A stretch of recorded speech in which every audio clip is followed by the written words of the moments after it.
Now, we have our guest, like I said, we're gonna have Giller Nelson on today. She's from lessismoreorganizers.com. She's gonna show us some of her tricks on how to organize the home. So actually, I'm gonna bring her up. I'm gonna bring her up here. Giller Nelson, hi. How are you? Thank you for being here. Thank you so much for having me. Yes, tell us about your website, lessismoreorganizers.com. Lessismoreorganizers.com. It's the website for my company.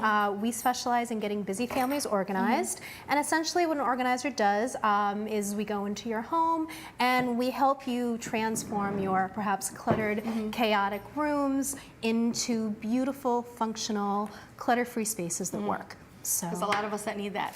Absolutely. But see, sometimes, like, I know that I would want that service, but maybe you feel afraid, like you're gonna be judged, like this person's gonna come in here and she's gonna judge me because I'm cluttered. Yes, absolutely not. You know, first of all, it's not my stuff, right? So it doesn't really, you know, I'm not judging. It's a lot easier for me to determine, you know, objectively what stays and what could go. And really, everybody thinks that theirs is the worst, and it really takes a lot at this point to be the worst. So don't even worry about it. I do not judge. She's a professional. She's yes, seen I this. am a professional. She's there to help.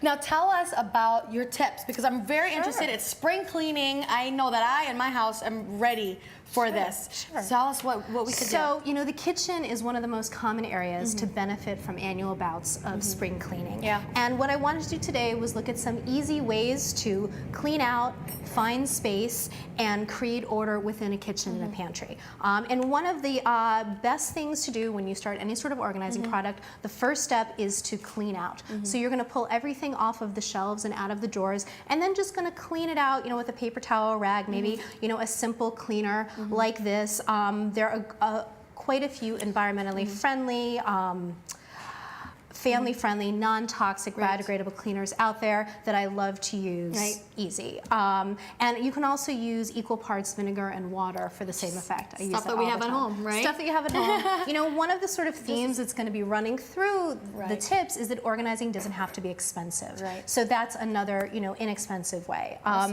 So once everything is cleaned out, and as you're pulling stuff out of the cabinets and the drawers, you know, look at things like expiration dates. Inevitably, you have some cans, some foods that you bought with the greatest intention, and they just never got used. Well, I have a friend who cleaned out her spice rack and found that she had Italian seasoning from college. This is undergrad, she's a doctor. So she went to med school afterwards, but she still had it, and now she has a family with 2 kids, and they were like, I think it's time. It's not aged like wine, right? And that's what's nice too about, you know, tying your kitchen spring cleaning efforts every year, that you don't have such an accumulation. But also, you know, let's say this winter you never use the crock pot. Maybe it's time to rethink the crock pot. It takes up a lot of space. So pull everything out, and just removing the things that you no longer use or need is going to create some space. So some other great tips. Inevitably, people have maybe a drawer full, a cabinet full, an ugly pile of plastic grocery bags. A really simple way to condense it is to take one of these Kleenex boxes, pull out the Kleenexes or use them all up, shove as many plastic bags as you can in this. This has 20 plastic bags, and I could have done more. Tip, and I need probably 5 of these because I have gazillions of plastic bags under the sink. Well, what's great about this system is you probably don't need any more than 1 box, and if you do, if you happen to go through them, you're always going back to the grocery store. It's really easy to refill. So keep it small and easy. That is a great tip. So another great way to find some space, particularly in the refrigerator, is to use a permanent marker. I love keeping these in the kitchen, and if you go and you open up a jar of sauce, and you know you're supposed to only have it open for 7 days, but with all the chaos involved in raising a family, running a household, who can remember? So you just write very clearly on the top, opened, and the date, and then there's no question, you know when to get rid of it, you know how long you can use it. You never get that. Simple. So once everything is cleared out, and we've made some extra space, let's put things back in a neat and orderly fashion. Labels are one of my favorite ways to organize families. These are great. These are, I got it, you know, a major office supply store, and I really like these because they're chalkboard labels. So if you're refilling the jars, I know what I like to do is buy things in bulk, and you're refilling the jars, you don't have to remove the labels. All you got to do is, you know, erase the chalkboard. And they also have a dry erase kind, does the same thing. I love these because that's what I hate about labeling stuff is that I know that I have to relabel it. Then you have to take it out. Then you're like doing this with your nail and trying to scrape it off. But this takes so out. easy, and everybody can read it. I know if you have really young children that are learning to read, perhaps one of the first words they read is bulgur. You just never know.